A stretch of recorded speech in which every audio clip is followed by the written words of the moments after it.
Previous class లో hooks concept discuss చేశాం కదా. Now in this class we'll discuss different classes available in C# and removing this commented code. So commented code remove చేస్తున్నాను. అదే విధంగా ఇక్కడ మనకు parent class అన్నాను కదా, and removing this class also. Okay, remove this one. Save. Now remove this parent class. Save. Now come here. We have a compile time error because we don't have a parent class. Parent class లేదు కదా మనకి ఇక్కడ, అందుకని మనకు compile time error వస్తుంది. నా save this one. ఇప్పుడు మీరు చూసారంటే ఈ ఎంప్లాయ్ క్లాస్ ఏదైతే ఎంప్లాయ్ క్లాస్, ఈ ఎంప్లాయ్ క్లాస్ అనేది user defined class, right? So మనకు వచ్చేసి C# different types of classes ఉంటాయి. ఒకటి వచ్చేసి స్టాటిక్ క్లాస్, తర్వాత sealed class. Okay, sealed class. ఆ తర్వాత పార్షియల్ క్లాస్. నెక్స్ట్ వచ్చేసి we have another class that is called interface. Okay, తర్వాత user defined class. User defined class. User defined class అంటే దీని మనం ఫస్ట్ ఎంప్లాయ్ క్లాస్ క్రియేట్ చేసాం కదా, దీని యూజర్ డిఫైన్డ్ క్లాస్ అంటారు. ఆ తర్వాత మీరు చూసారంటే స్టాటిక్ క్లాస్. స్టాటిక్ క్లాస్ అంటే ఏం లేదు, ఇదే క్లాస్ కి స్టాటిక్ కీవర్డ్ ఇచ్చేస్తే సరిపోతుంది, దాన్నే స్టాటిక్ క్లాస్ అంటారు. ఈ స్టాటిక్ క్లాస్ లో only static properties, static methods ఉంటాయి. సో ఇక్కడ స్టాటిక్ మెథడ్ అంటే ఏం లేదు, ఇక్కడ స్టాటిక్ కీవర్డ్ యాడ్ చేస్తే చాలు, స్టాటిక్ మెథడ్ అయిపోతుంది అంతే. సో ఈ స్టాటిక్ క్లాస్ వల్ల యూజ్ ఏంటి అంటే, క్లాస్ ఆబ్జెక్ట్ క్రియేట్ చేయకుండా క్లాస్ లో ఉన్న మెథడ్స్ ని యాక్సెస్ చేసుకోవడం కోసం స్టాటిక్ క్లాస్ ని క్రియేట్ చేస్తాం అనమాట. రియల్ టైమ్ లో కూడా మనకు స్టాటిక్ క్లాస్ ఫ్రీక్వెంట్ గా యూజ్ చేస్తాము. ఓకే, దాంట్లో ఏంటంటే ఓన్లీ మాత్రమే ఇనిషియలైజేషన్ చేస్తాం అనమాట. సో ఆబ్జెక్ట్ క్రియేట్ చేయకుండా, క్లాస్ ఆబ్జెక్ట్ క్రియేట్ చేయకుండా ఫీల్డ్స్ ని యాక్సెస్ చేయాలని స్టాటిక్ డేటా అంటారు. ఇప్పుడు మీరు చూసారంటే నా కమ్ హియర్. నా చూడండి, నేను ఆబ్జెక్ట్ క్రియేట్ చేయగానే నాకు వెంటనే ఎర్రర్ వచ్చేసింది. స్టాటిక్ క్లాస్ కి ఆబ్జెక్ట్ క్రియేట్ చేయలేము. We cannot create object to the static class. నా ఎంప్లాయీ డాట్ అని ప్రెస్ చేయగానే చూడండి, నాకు ప్రింట్ నేమ్ అనేది ఆటోమేటిక్ గా వచ్చేసింది. So we have to pass the input parameter. So ఇక్కడ వచ్చేసి I'm passing the input value as Shiva. ఈ ఎంప్లాయీ క్లాస్ ఈ నేమ్ తో పాటు నేను ఇక్కడ హలో అని కూడా కన్కాటినేషన్ చేశాను. స్టాటిక్ క్లాస్ లో only static methods, static properties మాత్రమే ఉంటాయి, దాన్నే స్టాటిక్ క్లాస్ అంటారు. Now come here, run this application, will see the output. Now click on continue. Now see we are able to print the hello Shiva. Static class అంటే ఏంటి, class we have to use the keyword static keyword use చేస్తే then it becomes a static class. ఆ static class లో static methods మాత్రమే ఉంటాయి అన్నమాట. ఇక్కడ నేను స్టాటిక్ కీవర్డ్ రిమూవ్ చేస్తున్నా, వెంటనే మనకు కంపైల్ టైం ఎర్రర్ వస్తుంది. నౌ సీ, మౌస్ అవుట్ చేయండి. Cannot declare instance member in static class. Static class లో ఇన్స్టెన్స్ మెంబర్స్ ని డిక్లేర్ చేయలేము. Now add static field. నా ఎప్పుడైతే స్టాటిక్ కీవర్డ్ యూజ్ చేశానో వెంటనే నాకు కంపైల్ టైం ఎర్రర్ పోయింది. దీన్నే స్టాటిక్ క్లాస్ అంటారు. ఆ తర్వాత వచ్చేసి sealed class. Sealed class use అంటే ఏం లేదు, ఇక్కడ ఈ స్టాటిక్ బదులు సీల్డ్ అని యూజ్ చేయండి. Use the sealed. Now remove this static, save this.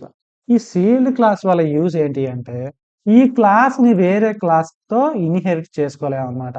Now I'm creating the one class, public class name I'm giving the class 1. ఈ క్లాస్ 1 కి నేను ఈ క్లాస్ ఎంప్లాయ్ క్లాస్ ఇన్హెరిట్ చేసుకోవాలనుకుంటున్నా. సో దీన్ని మనం ఇన్హెరిటెన్స్ చేయలేము అనమాట. సో జస్ట్ మౌస్ ఓవర్ చేయండి. Class 1 cannot derive from sealed type employee. So ఇదేమంటుందంటే, ఈ సీల్డ్ అనే టైప్ ఉన్నదా ఏదైతే క్లాస్ ఉందో ఆ క్లాస్ ని ఇన్హెరిట్ చేసుకోలేము అనమాట. సో ఇన్హెరిటెన్స్ స్టాప్ చేయడం కోసం మాత్రమే ఈ సీల్డ్ క్లాస్ ని వాడతాం. ఇప్పుడు ఏం చేస్తున్నానంటే, ఈ సీల్డ్ క్లాస్, ఈ క్లాస్ నేను పైన డిక్లేర్ చేస్తున్నా, Ctrl+X Ctrl+V. ఈ క్లాస్ 1 ని ఇక్కడ ఇన్హెరిట్ చేసుకుంటాను. Add class 1. ఇప్పుడు నాకు ఏ ఎర్రర్ రావట్లేదు. సో సీల్డ్ క్లాస్ అనేది వేరే క్లాస్ తో ఇన్హెరిట్ చేసుకోలేము, బట్ వేరే క్లాస్ ఈ సీల్డ్ క్లాస్ ఇన్హెరిట్ చేసుకోవచ్చు అనమాట. సో ఇప్పుడు ఏం చేస్తామంటే, ఈ ఎంప్లాయీ క్లాస్ ఉందా, సో సేమ్ ప్రీవియస్ ఏదైతే క్లాస్ ఉందో అదే సింటాక్స్. ఓబిజెడ్ డాట్ న్యూ ఎంప్లాయీ క్లాస్కి ఆబ్జెక్ట్ క్రియేట్ చేసుకొని ఆ క్లాస్లో ఉన్న మెథడ్ని కాల్ చేస్తాం. Now pass input value Shiva. Save this one. Now run this application. We'll see the output. It is working or not. Click on continue. So hello Shiva. So sealed class వల్ల use ఏంటంటే ఈ class inheritance stop చేయడం కోసం sealed అనే keyword ఇచ్చేస్తాం అంతే. అదే sealed. So జనరల్గా యూజ్ చేసే క్లాసే కాకపోతే జస్ట్ సీల్డ్ అనే కీవర్డ్ యాడ్ చేసాం. దీనివల్ల యూజ్ ఏంటంటే ఈ ఎంప్లాయీ క్లాస్ని వేరే క్లాస్తో ఇన్హెరిటెన్స్ చేసుకోలేము అనమాట. కానీ వేరే క్లాస్ని ఈ ఎంప్లాయీ క్లాస్తో ఇన్హెరిట్ చేసుకోవచ్చు. That is called sealed class. ఆ తర్వాత we have another class partial class and then abstract class. Sorry, abstract class. Okay, next వచ్చేసి పార్షియల్ క్లాస్. పార్షియల్ క్లాస్ అంటే ఏంటి అంటే సో రియల్ టైంలో మనకి ఏంటంటే ఒకటే ఫైల్ ఒక 30-40,000 లైన్స్ ఆఫ్ కోడ్ ఉంటుంది అనమాట. అన్ని ఎక్కువ లైన్స్ ఆఫ్ కోడ్ ఉన్నప్పుడు మనం అప్లికేషన్ని మెయింటైన్ చేయటము చాలా డిఫికల్ట్గా ఉంటుంది. అదేవిధంగా డెవలపర్స్ని కూడా కోడ్ అర్థం చేసుకోవడం కూడా చాలా డిఫికల్ట్గా ఉంటుంది అనమాట. అలాంటి సినారియోలో సేమ్ క్లాస్ నేమ్తో మల్టిపుల్ ఫైల్స్ క్రియేట్ చేసి ఓకే కోడ్ అనేది స్ప్లిట్ చేస్తాం అనమాట. దాన్నే పార్షియల్ క్లాస్ అంటారు. How to create a partial class? ఏం లేదు, ఈ సీల్ కీవర్డ్ ప్లేస్లో పార్షియల్ కీవర్డ్ పెట్టేస్తే సరిపోతుంది. Partial. Okay, now copy this class and paste here. I'm creating the one more partial class. ఇక్కడ ప్రింట్ నేమ్ ఆల్రెడీ ఉంది. Okay, now here I'm giving the print name 1. So ఇప్పుడు ఈ employee క్లాస్కి object create చేసే print name method వస్తుంది, print name 1 కూడా method వస్తుంది అనమాట. ఇట్లా సేమ్ నేమ్తో మల్టిపుల్ క్లాసెస్ క్రియేట్ చేసి కోడ్ అనే దాన్ని స్ప్లిట్ చేస్తాం. దాన్నే పార్షియల్ క్లాస్ అంటారు. అంత మించి ఏం లేదు. నా రిమూవ్ దిస్ క్లాస్ 1 మీకు కొంచెం క్లియర్గా ఉంటుంది. సో ఇట్లా మల్టిపుల్ ఫైల్స్ క్రియేట్ చేసి కోడ్ అనేది ఒకే ఫైల్లో ఉన్న కోడ్ అనేది డిఫరెంట్ ఫైల్స్లో స్ప్లిట్ చేసి కొంచెం మీనింగ్ఫుల్గా మనకు అర్థమయ్యేలాగా డెవలపర్స్కి ఓకే కోడ్ అనేది మినిమైజ్ చేస్తాం. దాన్నే పార్షియల్ క్లాస్ అంటారు. If I create object to the employee class, చూడండి ఎంప్లాయీ క్లాస్కి ఆబ్జెక్ట్ క్రియేట్ చేస్తున్నాను. obj1 dot I'm able to call the print name and print name 1. చూడండి నాకు ప్రింట్ నేమ్ 1 అనే మెథడ్ కూడా వచ్చేసింది. I'm passing the Shiva 1 as input. But ఇక్కడ మీరు చూడండి నాకు 2 క్లాసులు ఉన్నాయి. ఎంప్లాయీ క్లాసు, ఇక్కడ కూడా ఎంప్లాయీ క్లాస్. బట్ ఇక్కడ క్లాస్ క్రియేట్ చేసి ఇక్కడ క్లాస్ క్రియేట్ చేశాను. సేమ్ నేమ్తో ఫైల్ క్రియేట్ చేసి, కానీ నాకు ఏ ఇష్యూ రావట్లేదు. ఎందుకు? ఇది పార్షియల్ కాబట్టి. ఇప్పుడు ఈ పార్షియల్ కీవర్డ్ రిమూవ్ చేశాను అనుకో మనకి వెంటనే ఎర్రర్ వస్తుంది. చూడండి, ఓకే మౌస్ ఓవర్ చేయండి. నా the name space console app 1 already contain A definition for employee. అంటే ఆల్రెడీ ఎంప్లాయీ క్లాస్తో నేమ్ క్రియేట్ చేశాం కాబట్టి మనకు ఎర్రర్ వస్తుంది అనమాట.